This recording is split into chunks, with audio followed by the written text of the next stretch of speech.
তো বন্ধুরা দেখো, আজকে ডিমের ভাপা বানাবো। তো ডিমগুলো আমি আগের থেকে সেদ্ধ করে নিয়েছি, সেদ্ধ করে নিয়ে আর কেটে নিচ্ছি।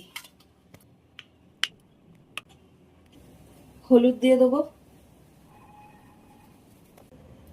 নুন দিয়ে দেবো, আর ডিমগুলো ভাজার জন্য কড়াই বসিয়ে দিয়েছি, তেলও দিয়ে দিয়েছি। এবার ভাজার জন্য দিয়ে দেবো।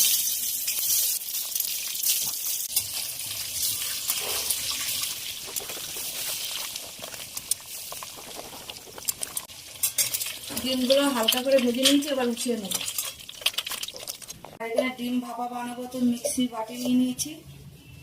দিয়ে দেবো 1 চামচ কালো সর্ষে, দিয়ে দেবো 1 চামচ সাদা সর্ষে, পোস্ত, দিয়ে দেবো কাজু বাদাম, কাঁচা লঙ্কা, নারকেল, টক দই, দিয়ে দেবো রসুন দিয়ে সব একসাথে পেস্ট বানিয়ে নেব। আর ডিমের ভাপা বানানোর জন্য টিফিন বক্স নিয়ে নিয়েছি, তো মশলাটা দিয়ে দেবো। নুন দিয়ে দেবো, হলুদ, রঙের জন্য রেড চিলি পাউডার, স্বাদ মতন চিনি, মশলার বাটি ধোয়া জল,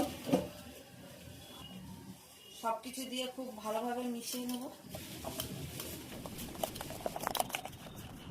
সব ডিমগুলো দিয়ে দেবো।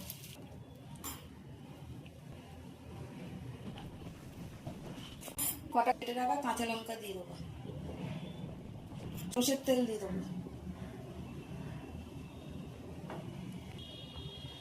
পেঁয়াজের বেরেস্তা দিয়ে দেবো,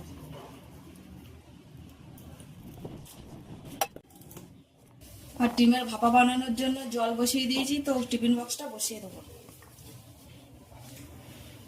15 মিনিটের জন্য ভাপাতে দিলাম। আর 15 মিনিট হয়ে গেছে, তো এবার গ্যাস বন্ধ করে দেবো, দিয়ে ঠান্ডা করে তারপর দেখাবো। তো বন্ধুরা দেখো, ডিমের ভাপা কিন্তু একদম হয়ে গেছে। তো চলো আবার অন্য কোনো ভিডিও তোমাদের সাথে দেখা হবে।